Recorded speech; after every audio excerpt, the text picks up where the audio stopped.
வணக்கம் அன்பு மக்களே. இந்த பதிவில் நாம் பார்க்க இருப்பது ஒரே இரவில் உங்களை பணக்காரராக்கும் குண்டலினில் உள்ள 5 ராஜயோகங்கள் பெறுவது இந்த எண்கணித மக்களுக்கு உள்ள நண்பர்களுக்கு நலமாக இருக்கும். ஒருவரின் ஜாதகத்தில் கிரகங்களின் சேர்க்கை சுபம் மற்றும் அசுப யோகத்தை உருவாக்குகிறது. ஒருவர் ஏழையாக இருந்து அரசனாக மாற்றும் சில ராஜயோகங்கள் ஜாதகத்தில் இருக்கிறது. இது மட்டுமின்றி இந்த ராஜயோகங்களால் ஒரு முறை பணத்திற்கு பஞ்சமில்லாமல் நிதி வரம் பெறலாம். ராஜயோகம் ஒரு மனிதனுக்கு எல்லா விதமான மகிழ்ச்சியையும் இன்பங்களையும் தாராளமாக வழங்குகிறது. ஜாதகத்தில் உள்ள 5 ராஜயோகங்கள் தனயோகம், கஜகேசரி யோகம், பராசரி யோகம், நீசபங்க ராஜயோகம், உபயாச்சாரி ராஜயோகம் ஆகியவை செல்வம் மற்றும் அதிர்ஷ்டத்தை உறுதியளிக்கும் 5 ராஜயோகங்களாக இருக்கின்றன. உங்கள் ஜாதகத்தில் ராஜயோகத்தை மிக எளிதாக கண்டறியலாம். இதற்கு நீங்கள் முதல் உங்கள் பிறந்த தேதியிலிருந்து பெறப்பட்ட உங்கள் மூலங்களை கண்டுபிடிக்க வேண்டும். எனவே உங்கள் பிறந்த தேதி 13 ஆக இருந்தால் உங்கள் மூலாதார பிறப்பு தேதி எண் 13ஐ 2ஐயும் கூட்டுங்கள் 1, 3, 4 ஆக வரும். ஆக உங்கள் பிறப்பு தேதி 4 ஆகிடுச்சு. அடுத்து உங்கள் பிறந்த தேதி 25 ஆக இருந்தால் உங்கள் மூலாதார பிறப்பு தேதி 7 ஆக இருக்கும். இதற்கு பிறகு உங்களுடைய பாக்கியாங் எனும் கர்ம எண்ணை கண்டுபிடிக்க வேண்டும். அதற்கு உங்கள் முழுமையான பிறந்த தேதியை வருடத்துடன் சேர்த்து எடுத்துக்காட்டாக சேர்க்க வேண்டும். எடுத்துக்காட்டாக ஒருவர் பிறந்த தேதி 6/12/1976 எனில் அவரின் பாக்கியாங் எனும் கர்ம எண் மொத்தம் கூட்டப்படும் போது 32 ஆக வரும். 32ஐ கூட்டும்போது 5 ஆக வரும். ஆக பாக்கியாங் எனும் கர்ம எண் இங்கே 5 ஆக இருக்கிறது. அதன் பிரகாரம் இந்த முழு எண்ணில் கர்ம எண்ணில் நீங்கள் 1, 6, 8ஐ சேர்ந்தவராக இருந்தால் உங்கள் ஜாதகத்தில் ராஜயோகம் இருக்கிறது என்பது அர்த்தமாகிறது. பொதுவாக இந்த 5 ராஜயோகங்கள் ஒரு பிறப்பு அட்டவணையில் செல்வம் மற்றும் செழிப்புக்கு பொறுப்பாகும். யோகங்களை பற்றி நாம் பார்ப்போம். கஜகேசரி யோகம். சோதிடத்தின்படி கஜகேசரி ராஜயோகம் மிகவும் மங்களகரமான யோகங்களில் ஒன்றாக இருக்கிறது. ஒரு ஜாதகரின் பிறப்பு ஜாதகத்தில் கடவுளின் அதிபதி வியாழன் மற்றும் சந்திரன் கேந்திர வீட்டில் இருக்கும்போது இந்த யோகம் உருவாகிறது. மற்றும் அவர்களுக்கு ஒரு கொடூரமான கிரகத்துடன் எந்த தொடர்பும் இல்லை என்று நம்பலாம்.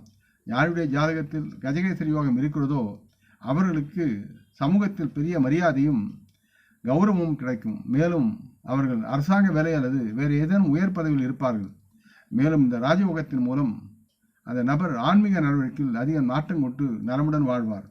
அடுத்து பராசரி ராஜயோகம்.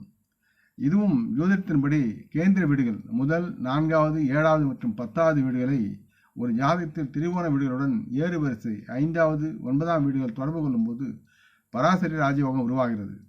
பிறந்த ஜாதகத்தில் இந்த யோகம் உள்ள மக்கள், அந்த ராசி மக்கள் தங்கள் வாழ்க்கையில் பெரும் முன்னேற்றம் அடைகிறார்கள். இவர்களை யாராலும் தடுக்க முடியாது. இவர்கள் தங்கள் வாழ்நாள் முழுவதும் மகிழ்ச்சியையும் செழிப்பையும் வளர்த்து கொண்டே இருப்பார்கள். எக்காரணம் கொண்டும் இவர்கள் நஷ்டத்தை அடைய மாட்டார்கள். இதனுடன் இந்த ராசி மக்கள் ஆடம்பர வாழ்க்கை வாழ்கின்றனர், மற்றவர் பொறாமைப்படும் அளவிற்கு. அடுத்து நீச்சபங்க ராஜயோகம். இந்த நீச்சபங்க ராஜயோகம் என்பது பிறப்பு அட்டவணையில் உள்ள 5 ராஜயோகங்களில் ஒன்றாகும். இது மங்களத்தை உறுதியளிக்கிறது. நீச்சபங்க ராஜயோகம் பெயருக்கு ஏற்றாற்போல் இந்த ராஜயோகம் தாழ்வு மனப்பான்மையை நீக்குகிறது. உங்கள் ஜாதகத்தில் ஒரு கிரகம் அதன் பலவீனமான ராசியில் அமர்ந்து அந்த ராசியின் அதிபதியால் பார்வை பெற்றால் அல்லது சேர்ந்தால் அதன் தாழ்வு நிலையின் குறைகிறது. இதை தவிர எந்த கிரகமும் வலுவிழந்த நிலையில் அமர்ந்திருக்கிறதோ அந்த ராசியின் அதிபதியும் இணைந்தால் நீச்சபங்க ராஜயோகம் உருவாகும். நீச்சபங்க ராஜயோகம் உணர்வரின் வாழ்க்கையை மகிழ்ச்சியும் செழுமையும் நிறைந்திருக்கும். அவர்கள் வாழ்க்கையில் ஒருபோதும் பணப்பற்றாக்குறையை எதிர்கொள்வதில்லை. அவர்கள் எல்லோருக்கும் தலைவராகவும் தலைந்து நடக்கூடிய சூழல் இருக்கிறது. இதற்கு உதாரணமாக இந்த நீச்சபங்க ராஜயோகத்தை பெற்றவர் நமது பிரதமர் மோடி அவர்கள். அடுத்து தனயோகம். ஜாதகத்தில் உள்ள 5 ராஜயோகங்களில் முக்கியமான ஒன்று தனயோகம். ஒரு ஜாதகத்தின் முதல் 2வது 5வது 9வது மற்றும் 11வது வீடு பணத்திற்கு சொந்தமானது. பிறகு தனயோகம் உள்ளவர்கள் பணப்பற்றாக்குறையை சந்திக்க வேண்டியதில்லை. ஜாதகரின் 4வது வீட்டை செவ்வாய் மற்றும் சூரியன் 5ஆம் வீட்டில் அமர்ந்து வியாழன் 11வது வீட்டில் இருக்கும்போது இந்த யோகம் உருவாகிறது.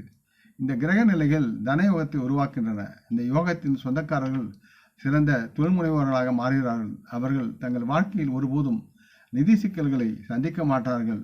பண பற்றாக்குறை என்பது இந்த தனயோகம் பெற்றவர்களுடைய வாழ்க்கையில் எப்பொழுதும் நலமுடனும் வளமுடனும் மகிழ்ந்து வாழ்வார்கள். உபயாச்சாரி ராஜயோகம் என்பது அடுத்து. இது சந்திரனை தவிர ராகு, கேது, சூரியன் வந்து 2வது அல்லது 12வது வீட்டில் ஒரு ஜாதகத்தில் இருக்கும்போது உபயாச்சாரி ராஜயோகம் உருவாகிறது.